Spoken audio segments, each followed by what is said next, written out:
Hello, and welcome to the Tavern Chat Podcast. I'm your host, Eric Tenkar, your bartender in the OSR, your main proprietor at the Tenkar's Tavern blog, Discord server, Mimi group, Facebook group, Twittering, Instagram. I know I have to get back up on Instagram. I was briefly, I will again. And YouTube, youtube.com/Eric Tenkar for bonus content. If you like the podcast, you should enjoy the YouTube channel. So what are we going to talk about today? Well, again, this is Halloween week. I mean, Halloween falls on Saturday. You can't have more of a horror week than the holiday of Halloween falling on Saturday. And I asked for some thoughts and feedbacks on what you all are doing for Halloween. And Jason called. And we're going to step away and listen to Jason. And then I'm going to talk about an adventure that I think would work out pretty well for your Halloween gaming in the OSR, and another and a deal that you shouldn't pass up on if you like quirky quasi horror stuff at fantasy. But stepping away for a moment. Hey Eric, Jason here. Just want to say, great episode on Halloween games. The one game I really like Chill, by the way. I know it's hard to get people to play these days, but I do really like Chill. I've even got the board game, the old, was it Blackmore Manor, whatever it is that Pacesetter put out, the board game. It's kind of like a predecessor to Arkham Horror that was later done by Fantasy Flight. But anyway, I'm running out of time here on this message on Anchor. The game I never got to play that I always wanted to was Bureau 13, Stalking the Night Fantastic. Great setting, looks like a really complicated set of rules, so I'd probably skip the rules. We don't tend to play board or RPGs on Halloween. I don't have an RPG tradition on Halloween, but we have a board game tradition. The family sits down and plays board games. We play Betrayal in the House on the Hill and some other Halloween, scary board games. And then, of course, watch scary movies all month. So, take care. So, Jason, I actually have Arkham Horror. I've never played it. Rach got it for me a number of years ago. I really should break it out. It might get the horror fix in. But hey, right, we got our own horror going on. We have the presidential elections. That's a nightmare for everybody, no matter what side of the fence you're on. But, and as for Bureau 13 and Stalking the Night Fantastic, you know what? I believe I own them. Yes, they look like very interesting systems. Something in my head wants me to say that there was a GURPS translation, but probably not. Probably my head just filling in gaps that didn't actually exist. It happens, I'm getting old. What can I say? So, if I was going to say, hey, let me find an old school adventure, an OSR adventure for you to run as a Halloween themed adventure, I would have to go with Death Frost Doom. Whether it's the original or the updated version, this is what made Lamentations, made James Raggy a household name in old school gaming and maybe a little bit beyond in the gaming world. But Death Frost Doom, to me, was a playable, usable Tomb of Horrors that hit the right notes. Now, Tomb of Horrors being the classic E. Gary Gygax party fuck, right? I'll say it. There, I said it.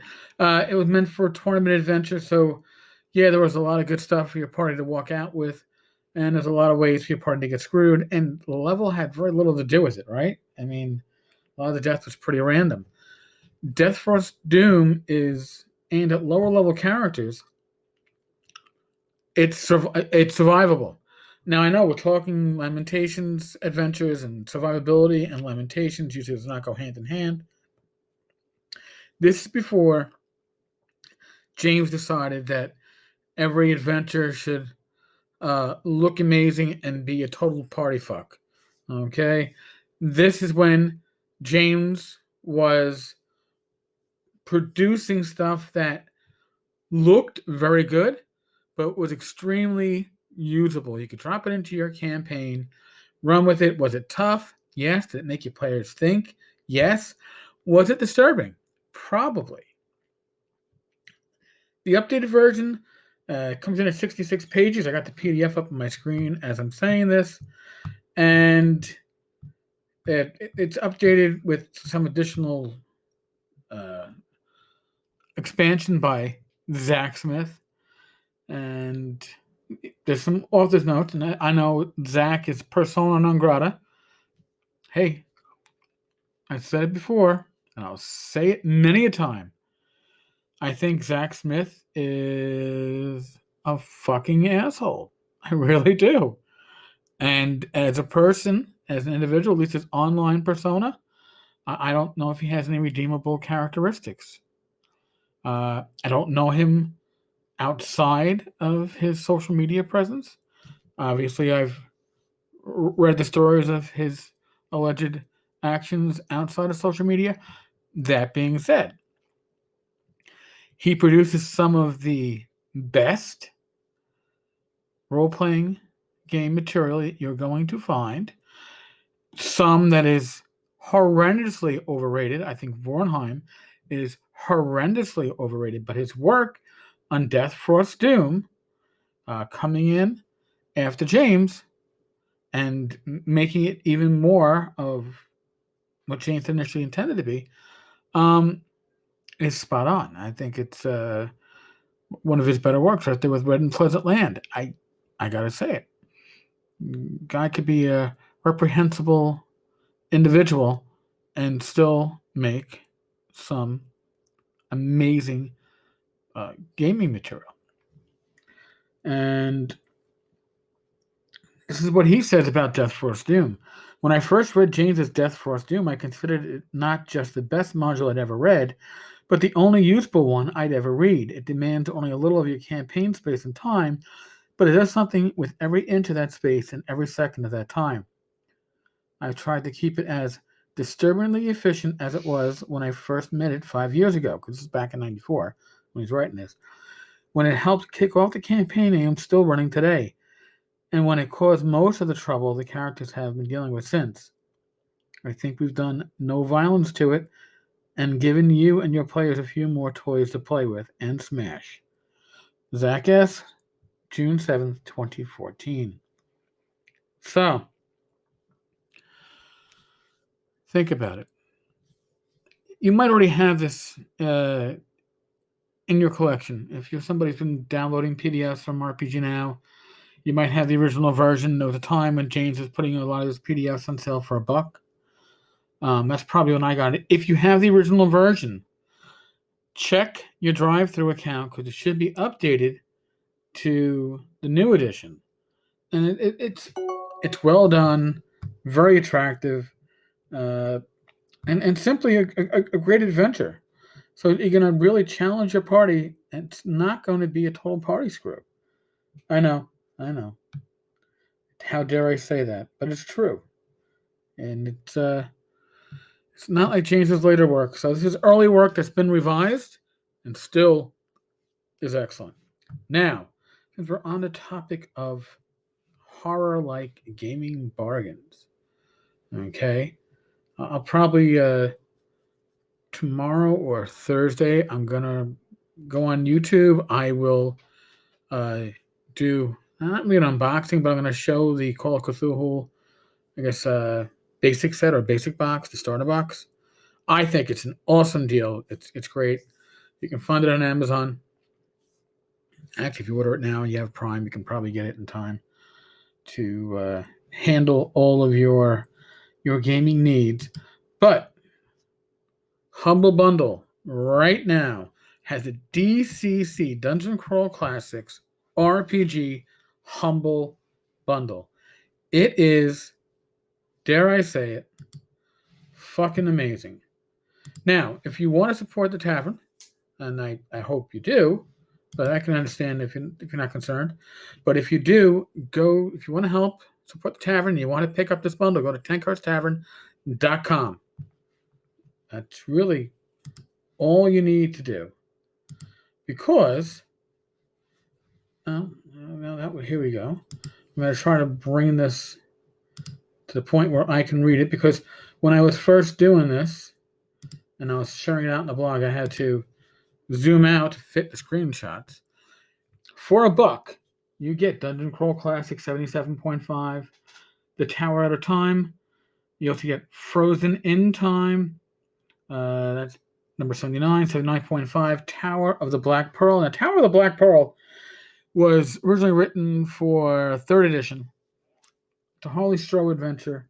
It is awesome. I used that to kick off a campaign. It's a lot of fun. It was Swords and Wizardry, actually. Issue 80, Intrigue at the Court of Chaos. Not issue, Dungeon Crawl Classics 87, Against the Atomic Overlord. 87.5, Grimtooth's Museum of Death. 93, Moonslaves of the Cannibal Kingdom. 99, Star of the Wound. The Star Wound of Abaddon. Classic Horror number 1, They Served Brandywine Red. And Classics Holiday Module, The Old Gods Return. That's all for $1. But in addition to that, you also get the Magician's Skull. The Magician's Skull is a pulpy fantasy mag/zine. It's got fiction. It is for $1. It's worth it for that zine alone. And here you are getting an additional 10 adventures plus 20% off at the Goodman Game Store. If you hit $8, you get Sailors on the Starless Sea. I have run that for DCC. A blast. It is great. The 13th Skull, Beyond the Black Gate. Emma was famed. That is a play off the artwork in the Player's Handbook, I believe, or the DMG, but I think it was the Player's Handbook. The Sea Queen Escapes, The Croaking Thane, Fate's Fellhound, Dragora's Dungeon, the 998th Conclave of Wizards, Through the Dragon Wall, but wait, there's more. Goodman Games 2019 Yearbook presents Riders on the Phlogiston, Dungeon Crawl Classics RPG Judges Screen, DCC Zero Level Funnel Characters Token Pack, but more importantly, you get the Dungeon Crawl Classics RPG in PDF. Normally that's like $25. On its own, for $8, you get, was it 20 adventures? Yeah, 20 adventures. And the rules. You can run a DCC campaign forever. But coming in at 15, you get to add in Doom of the Savage Kings. I also ran that one. A lot of fun. People of the Pit. I ran that. Another great one. These are the earlier DCC RPG adventures. In that case, The Emerald Enchanter, Jewels of the Carnifex, Blades Against Death, Colossus Arises, The One Who Watches From Below. The One Who Watches From Below, I actually own Doug Kovac's original pencils on that one. It is fucking awesome. Bride of the Black Manse, The Chained Coffin.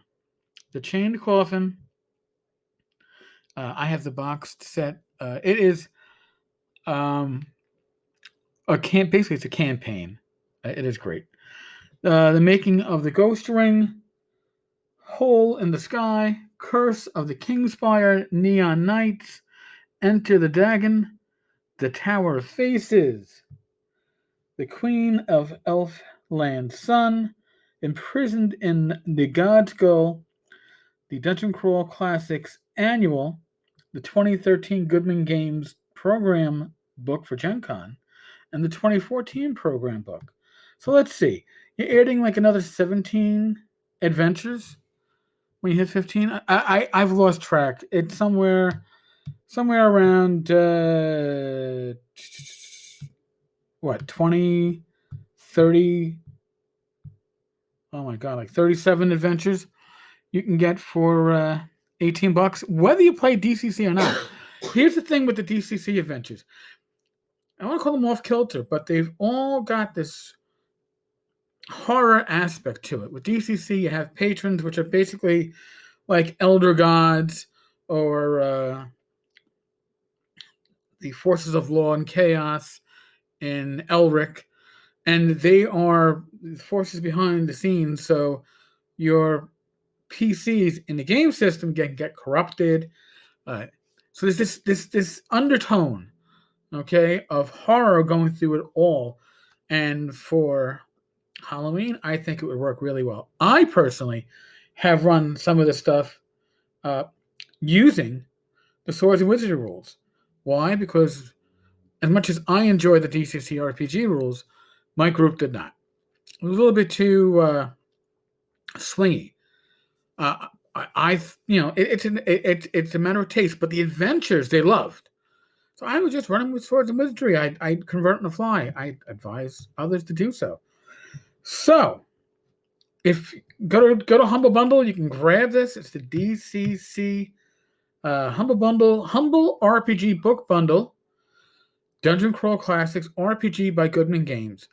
If you want to support the tavern by making this purchase, go to 10carstavern.com. You want to go to the post from October 26th, 2020, and use the link there, and I will get a percentage of the monies that you spend credited to me. That's how you can support the tavern. I mean, I don't ask people to subscribe to the podcast as paying subscribers. If you did, I'd love it, but I don't ask. But if you're gonna buy this anyway, and you can toss a few coins into the tavern's tip jar by doing so, well, please, I do appreciate it, and I thank you, folks. On that note, I don't know if I've mentioned this, but we've almost tripled our listenership in the last month. Speechless.